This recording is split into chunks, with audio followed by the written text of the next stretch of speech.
శ్రీ శివాయ గురవే నమః. సదాశివసమారంభాం శంకరాచార్యమధ్యమాం అస్మదాచార్యపర్యంతాం వందే గురుపరంపరాం. మీకు మీ కుటుంబ సభ్యులందరికీ గురి పౌర్ణమి శుభాకాంక్షలు. 41 రోజుల పాటు పరమాచార్య స్వామి వారి ఉచ్చిష్టాన్ని తినడం ద్వారా ఒక భక్తుని జీవితంలో జరిగినటువంటి గొప్ప అద్భుతాన్ని నేను ఈ వీడియోలో తెలియజేస్తాను.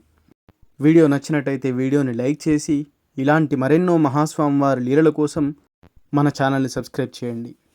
ఇక విషయమేమనగా, ఒక భక్తురాలికి ఆమె కొడుకు తప్ప వేరే ఆధారం లేదు.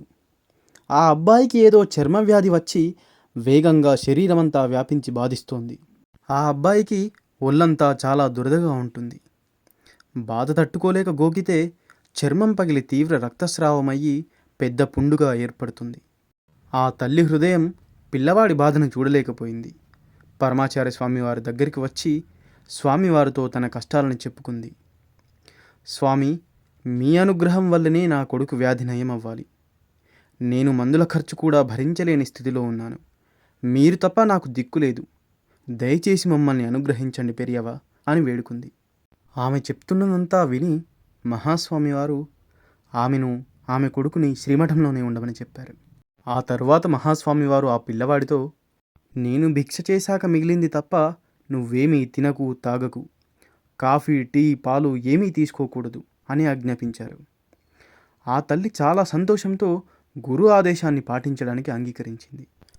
మహాస్వామివారు శ్రీమఠం వంట బృందానికి కొన్ని సూచనలు ఇచ్చి వారు మరలా చెప్పేదాకా వాటిని పాటించవలసిందిగా సూచించారు. స్వామివారు కేవలం అరటి చెట్టు యొక్క దూట లోపలి భాగాన్ని మాత్రమే భిక్షగా స్వీకరించేవారు. వంటవాడు ఆ అరటి దూటను ముక్కలుగా తరిగి కొంచెం ఉప్పు వేసి ఆ ముక్కల్ని ఉడికించేవాడు. ఆ ఉడికినటువంటి ఆ పదార్థాన్నే మహాస్వామివారు భిక్షగా స్వీకరించి కొద్దిగా మజ్జిగను త్రాగేవారు. స్వామివారు తినగా మిగిలిన అరటి దూట పదార్థాన్ని, మజ్జిగని ఆ పిల్లవాడికి పెట్టేవారు. మొదట్లో అతనికి ఆ భోజనం సహించేది కాదు. కానీ తనకు గురువుగారి ఉచ్చిష్టాన్ని తినే భాగ్యం కలిగిందని గ్రహించి ఆనందంగా పెట్టింది తినేవాడు. ఒక 10 రోజులయ్యాక దురద మరియు చర్మం పైన ఉన్న మచ్చలు నెమ్మదిగా తగ్గుముఖం పట్టాయి. రోజులు గడుస్తున్న కొద్దీ వ్యాధి తగ్గి చర్మం తేటపడి ఆరోగ్యంగా తయారవుతోంది. మండలం రోజులయ్యేసరికి అతని చర్మ వ్యాధి పూర్తిగా నయమయ్యి ఆ పిల్లవాడు కొత్త తేజస్సుతో ప్రకాశిస్తూ కనిపించాడు.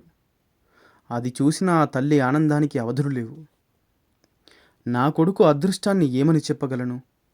పూర్వజన్మ పాపకర్మ వలన ఈ చర్మవ్యాధి వచ్చింది అని అనుకున్నాను. కానీ పూర్వజన్మ పుణ్యఫలం వల్లనే ఈ వ్యాధి వచ్చింది. ఎందుకంటే మండలం రోజుల పాటు ప్రతిరోజు పరమాచార్య స్వామివారు ఉచ్చిష్టం తినే భాగ్యం ఎవరికి కలుగుతుంది అని ఆ తల్లి చెబుతూ ఆనందపడింది. ఇది కేవలం అరటి దూటలోని ఔషధ గుణాల వల్ల మాత్రమే తగ్గిందని మహాస్వామివారు అన్నారు. అరటి దూట ఔషధం అతని బాధను నివారించడానికి ఒక నెపం మాత్రమే. కేవలం మీ ఉచ్చిష్టాన్ని భుజించడం వల్ల మాత్రమే అది తగ్గింది అని ఆ తల్లి పరిపూర్ణ కృతజ్ఞతాభావంతో స్వామివారికి నమస్కరించి వెళ్ళిపోయారు. అపార కరుణాసింధుం జ్ఞానదం శాంతరూపిణం శ్రీ చంద్రశేఖర గురుం ప్రణమామి ముదాన్వహం. సర్వం శ్రీ గురుదివచరణారవిందార్పణమస్తు. జయ జయ శంకర, హర హర శంకర.